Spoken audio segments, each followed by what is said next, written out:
My hobby. Hobby is an activity that you do for please when you are not working. A hobby can be defined as an activity which is done regularly in one's leisure time. A hobby is a special work which a person does for the sake of amusement and pleasure. It is our favorite recreation. A hobby is generally an art in which a person is most interested. It always serves as a source of amusement and restitution. It increases one's efficiency, interest, and ability. It gives an opportunity to develop one's various aspects of personality. It provides a chance to meet other people having same ideas. It also becomes a source of alternative career. Apart from this, it keeps away frustration, anger, and depression of this modern world. A man must have a hobby for a sound mind and a sound health. A man cannot enjoy his leisure time without a hobby. Without a hobby, life becomes dull and monotonous.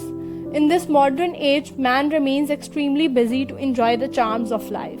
What is this life if full of care? We have no time to stand and stare.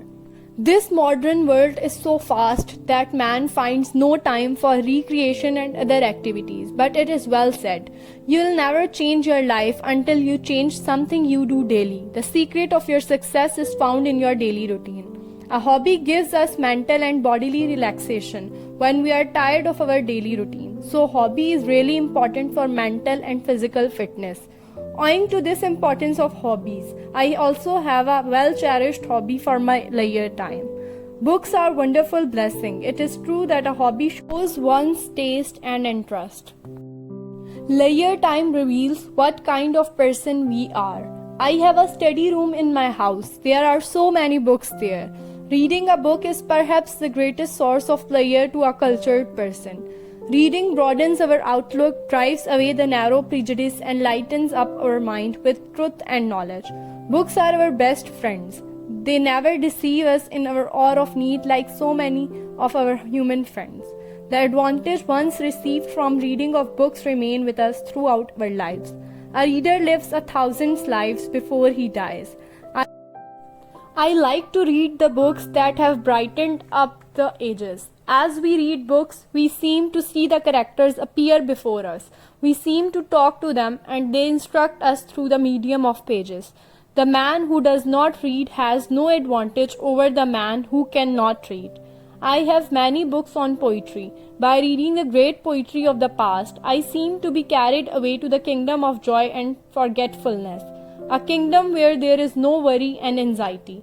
I come to be acquainted with the masterminds of the world like Ghalib, Iqbal, Shakespeare, and many others through the medium of their literary productions and feel inspired by their beauty, grace, and idealism. Besides poetry, I also love to read novels and fiction.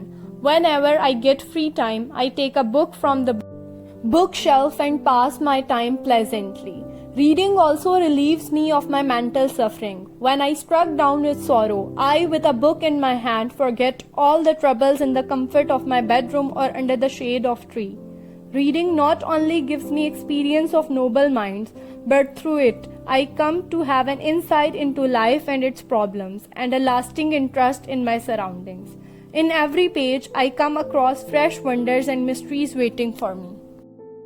Books are the bees which carry the quickening pollen from one to another mind. However, we should be very careful in our selection of books to read. In the world of today, we find countless writers writing very large numbers of books, good, bad, and indifferent. Before the invention of printing press, it was difficult to choose what books to read and what to reject. The selection of proper books has now become a matter of great interest, as well as necessity to the reader. The worth of a book is to be measured by what you can carry away from it. It was the English author Bacon who said that reading makes a full man. No one can question the truth of this saying, but we cannot derive full advantage from reading if our choice is not good. Cheap books, not in cost but in content, should not be read, even if they provide some amusement and entertainment. Once you have read a book you care about, some part of it is always with you. Books provide the reader with so much information and facts. Books are the need of our soul, so we can say reading is to mind what exercise is to body. Reading is a perfect hobby. We can spend our time profitably by reading. Books are keys to wisdom's treasure. Books are gates to land of pleasure. Books are paths that upward lead. Books are friends, come let us read.